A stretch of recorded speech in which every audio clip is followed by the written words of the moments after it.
In fact, the Cambodian tradition, Thai tradition, and Laotian tradition are very similar on the surface. But if we look underneath that, we can see the unique and specific characteristic of our culture, dance and music and all that. We share the tradition, even language. The roots of our languages are the same. And each of us Khmerize or Thaiize or Laotianize all of these to become Cambodian, Thai, Laotian with specific taste and flavor. Now, my piece that I sent, we have many pieces. I chose this one, Khmer Chorot Srau or Khmer Harvesting Rice. And let me go through the, I will talk about this briefly within 20 minutes. Khmer Chorot Srau, Khmer composition, performing approaches, interpretation of Khmer music, and then a brief conclusion. Cambodia is indeed an agrarian society. The majority of the Cambodians are farmers, peasants, and fishermen. I will not read my PowerPoint, I will talk my PowerPoint. We believe that the tradition today that is practiced by the Cambodians are the continuation and further development of the tradition of Angkor at least. And Angkor is dated between 9th and 15th century. Because already epigraphy, the inscription 211 already existed in Cambodia. And we think that the Cambodian culture and civilization reached its peak during the Angkor period. And in Cambodia today, we have 1,080 stone monuments, as Angkor Wat, as Bayon, and all that, 1,080 temples. And on the walls of those temples are scores of carvings like dancers, musical instrument like harp. Unfortunately, the harp is not played in Cambodia today. We lost that completely. Also the monochord, except among the ethnic minority. But in Myanmar, they still they play the harp. So I will show you those things as well. Now, carved on the wall of the Angkor temple, as you see here, we have the Apsara dancers, the pin, the angular harp, the monochord, the plucked monochord or musical bow, quadruple reed oboe that we still use today. These are the instruments that we still use today with further development from, for example, the original 9 gong. Now we make it into almost full circle, like 16 or 18, because we share the tradition, like the Pinpiet ensemble or the Pipat of the Thai, the instrument Tapon, Khong Wong Yai, Pi, and all that. We also have, with different name indeed, Khong Wong and all that, further development. These are some of the carvings there. We see the Angkor Wat temple there, the Apsara dance. We also transform the static poses of this dance. For example, there were researches by particularly the French. They counted the Apsara figure there. There are 1,737 figures carved on the Angkor Wat temple. Right now we have that dance. We transform that static pose to live performances on stage. And this tradition, the classical tradition, has been designated as UNESCO Intangible Heritage of Humanity, along with other forms. Over there is the pin or the harp that in Cambodia it's no longer practiced, as I mentioned, but in Myanmar they still have that, and very, very vibrant in Myanmar. The monochord over there is now used by only the ethnic minority in Cambodia. Also in Thailand, I found pictures of ethnic minorities that also use the monochord. And this is the gong, the original gong with over here it's 8 or 9 gong. But right now we develop into almost a full circle of 16 gong, the Kong Wong Yai, what you call the counterpart of Kong Wong Yai. In Cambodia we call Gong Thom, and the smaller one 18 gong. So we developed. That's why I mentioned earlier that we believe that the musical tradition in Cambodia today is the continuation of the tradition of Angkor with further development.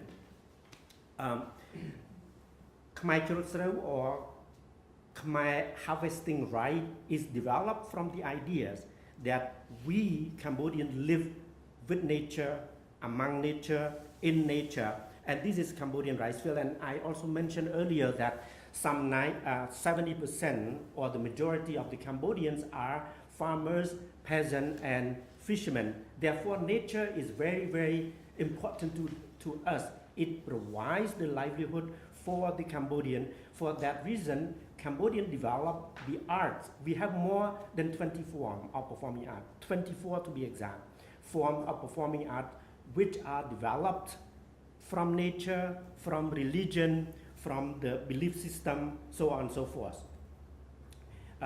The song that we're gonna hear tonight, Cambodian piece, is used to accompany the dance of the same name. This one is Khmer harvesting rice dance, so of the same name. The art stress the importance of nature. Khmer Chorot or Khmer harvesting rice is performed to reflect Khmer peasant activities, from planting rice to harvesting it, to the display of joyfulness after all the hard work have been completed. And it is actually the literal piece taken directly from life. I have this notation over here. I don't know if you want to see or not. Let me go to composition.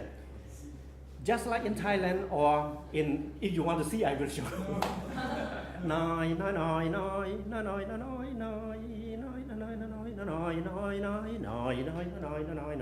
You know, it's also interesting that the Thai, the Laotians, and the Cambodians, there are many pieces that we share. And I, with Achan, we used to play songs that we never rehearse, we never practice, but we can play. You know, we can play together. He plays Thai style, I play Cambodian style, and the Lao play Lao style, but like Khmer Phuong, we call Khmer Kromka, Khmer El Bang. All of these we share. Anyway, the composition usually do not carry a name of the writer. That's why this is traditional. There is no name of the writer. And a lot of time in Cambodia, we don't even know when the pieces were written. We don't know.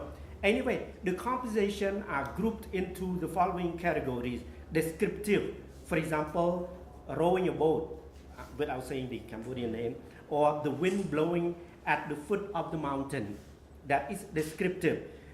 The title of the song or the type of the song gives us an emotion, a feeling, a flavor, or sentimental, sweet words, or sad king. Interestingly, we group pieces also according to the accent of different nations, like Khmer. For that reason, we have Khmer stringing flowers.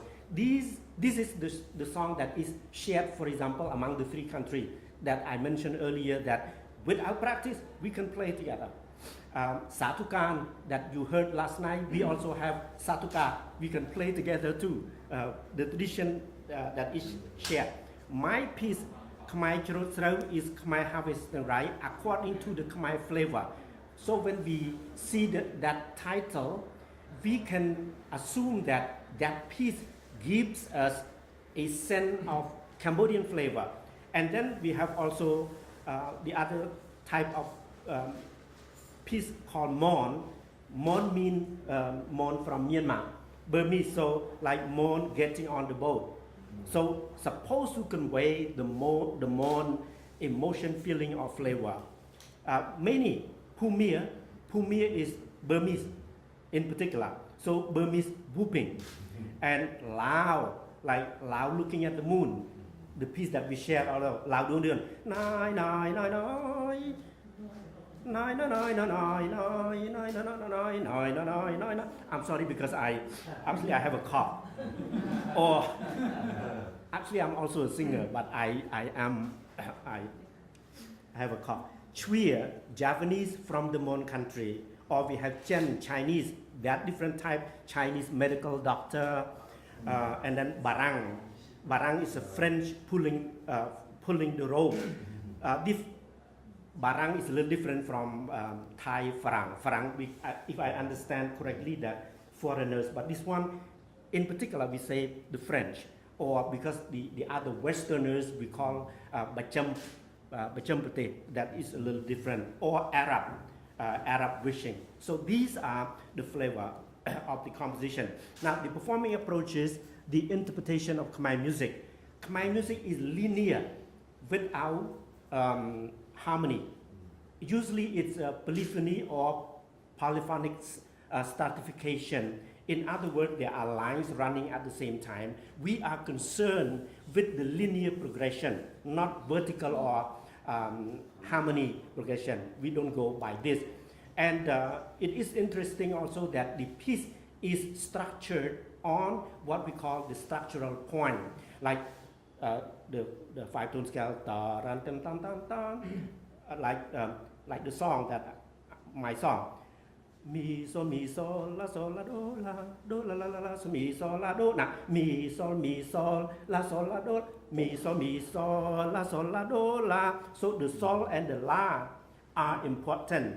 You can perform anyway. Mi sol la do la do re mi sol la do mi sol do sol la. You can perform any way you want, but you have to come and meet at the structural point. The analogy of that is almost like a road map. Going from the Holiday Inn where we stay, or from here to Don Mueang or to Suvarnabhumi, we have a sense of direction, but that line is not played, that road is not taken by any traveler. Instead, I call collective melody, I think I mentioned somewhere, I call collective melody, Sumasam, a Japanese scholar, call it inner melody. Collective melody, that's my term, and then Sumasam called it inner melody. The collective melody or the inner melody is not played by any musician, but we have that in mind. Instead, we go around like this. We can go like this. I think that is the beauty or special characteristic of our rendition of our pieces. And there are no two performances alike. I never remember what I play like the last time. And this is a freedom. Someone talked about that. I think Ajahn Bruce talked about that. You know, you are not locked into the written notation. For that reason, you rely on your memory, and because of that, and Ajahn Gaston uses the word improvisation, but I do not use that word improvisation because I use ornamentation or embellishment of the melody. Again, I think being aware of the classical Western musical term, improvisation is something else. Like in jazz, you know, it's not the same. So we use the word embellishment or ornamentation of the melody. That's all. I think I wait for your question. Music, particularly lullaby, and sometimes we say that lullaby is the most true folk music that people have, accompanies every Khmer far back to his cradle, because the baby is lulled to sleep by the mother with the sweet voice and embedding with all the morals, teaching the little one. Even at that age, he or she may not even understand it, but grow up with that environment, feeling and emotion. From birth to hair shaving, from wedding to funeral, music is always present. Music in Cambodia is played in a context, not for the sake of entertainment, perhaps with the exception of the Mahori. which is a later makeup of repertoire and music that we use almost sometimes like chamber ensemble or chamber orchestra, but it's always in a context. Hair shaving, ordination, religious ceremony, traditional ceremony, wedding, funeral. Even funeral is accompanied by music. And I put over here even boxing events are accompanied by music. The absence of music in those events would be a scandal. There is no boxing event without music, because how do you do, you cannot hit like Mike Tyson, because you go there, you dance and you would not believe it, that because music making is humanistic. It's humanistic. We perform and then we are conditioned by the rhythm, by the pace of the drum and the oboe in this, the case of boxing music. The absence of, we say that art is the reflection of the society. Therefore, Khmer Chorotro, Khmer Harvesting Right, and many other hundreds and thousands of pieces reflect the feeling, the emotion, the temperament of the Cambodian. And for that reason, it reveals the Khmer livelihood, agrarian aspect and activities, emotion and temperament of the Khmer country folk. Thank you, and I will be glad to take your question. Thank you so much for your informative talk. So I invite the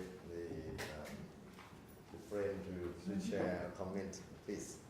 I have two comments from what you're saying, because I happened to be in Greece recently, and we had dinner in a restaurant, and there were some Greek people, some people from Turkey.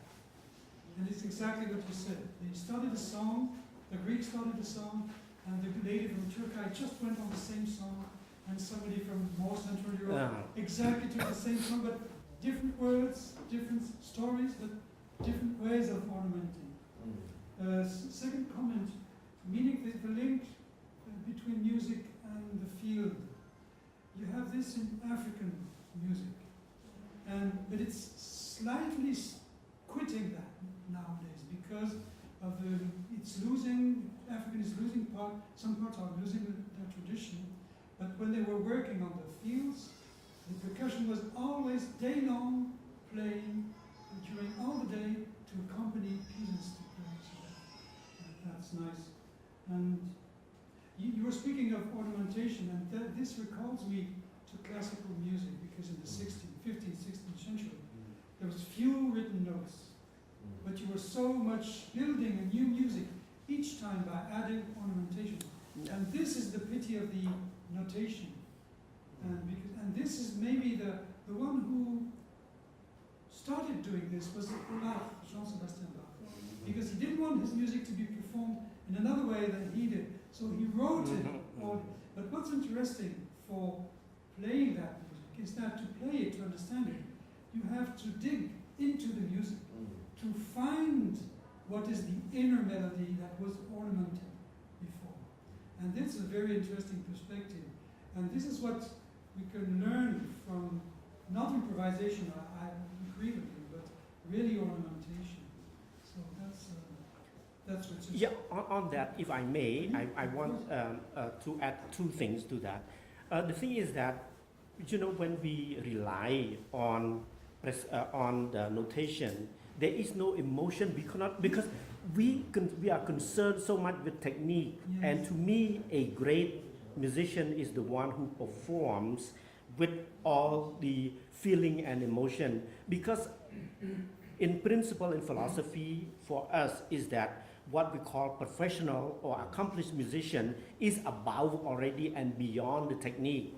And then you interpret something with feeling. And when we are so attached, when we pay so much attention to notation, and then we lose that side. Now, everything has pros and cons. The notation also has the pro side. For example, in Cambodia, because of the oral tradition, I think Ajahn Bruce Guston also mentioned, in Cambodia we call walking dictionary and burning library.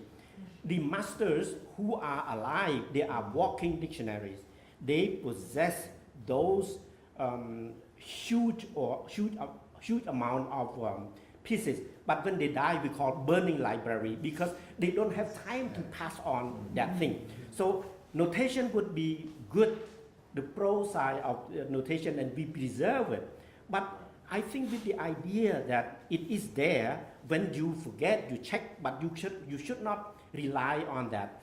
The product of the Royal University of Fine Art that Professor Bernard Lansky mentioned this morning, my university also, that is Royal University of Fine Art, and I'm a product of that university. We rely on notation because I don't have time. When my teacher, mi sol la sol mi sol la do la, mi sol la sol mi sol, I play back right away.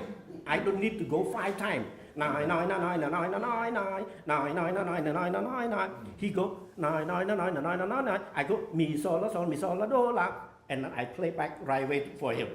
But that is not really good in terms of, I think, the musicality at a certain level that you want to do. Now, the second point that I want to make, this Khmer Chorot Srau, Khmer harvesting right, is not learned by the young generation today because, and then it's very complex. We talk about globalization and the incoming culture, the complex of inferiority for the Cambodian and complex of superiority of the outsiders and all. It's a long story. The word that we use to express things in the context of globalization is, for example, suppress, swallow, all. And I told the Cambodian, I think, when you use these words, you already put yourself down, because they come, Americans do not use the word suppress. They use minority culture. You see different perception or trial.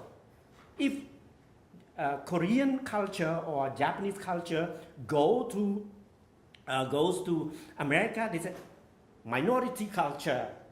I am majority culture. I try to beautify things, different attitude.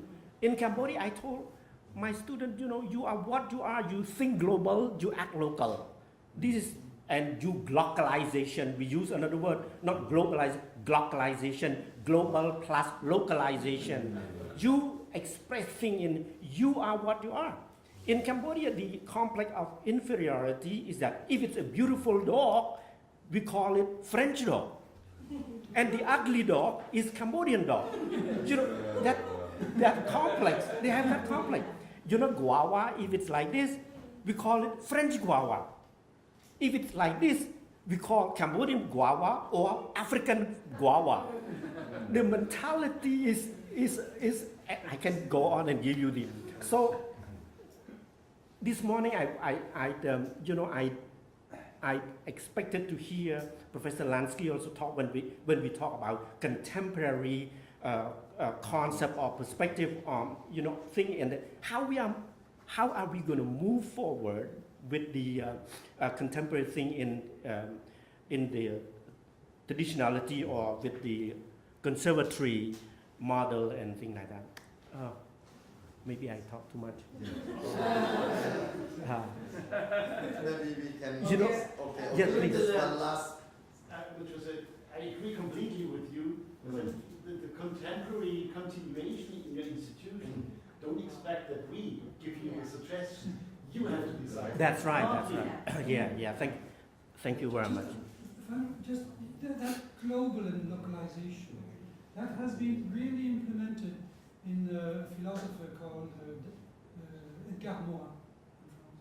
And he wrote a book about complexity of the world and insisting on the both side of really developing local and globalization.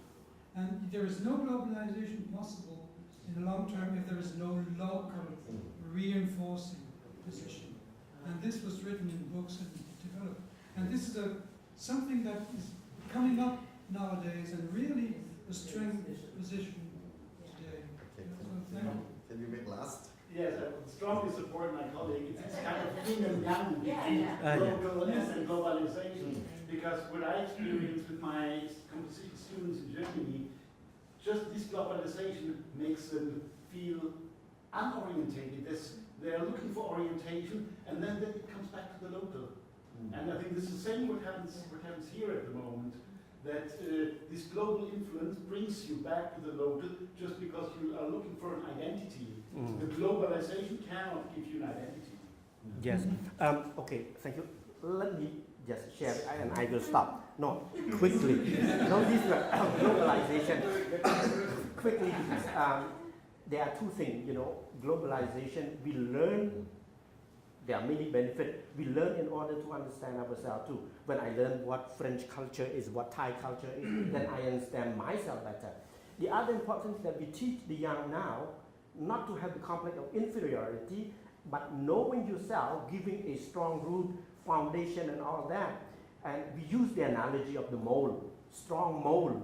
If your mold, that is Cambodian mold, if it's made of strong metal and the material that comes in, we will shape that thing to you, to your mold, whatever it is, Apsaradan, Angkor Wat and all that. But if your mold is weak, meaning that you don't even know yourself, you are shaky, and all that, then the material is stronger, then it destroys your mold. And that's what we live with our young. I'm 64, 65 years old. I'm not afraid of globalization. I'm afraid that there is no globalization. Different attitude, because I think I'm a strong mold, because I know Cambodian root very well, and I wrote many books on Cambodian culture, and you cannot change me. I do this thing is convenient, but again, think global, act local. I'm Cambodian inside, everything is Cambodian. But this one, don't judge me by my appearance, but the depth of my heart. I used to be a pop musician, and my hair is like this. I told people, don't judge me by the length of my hair, but the depth of my heart. The way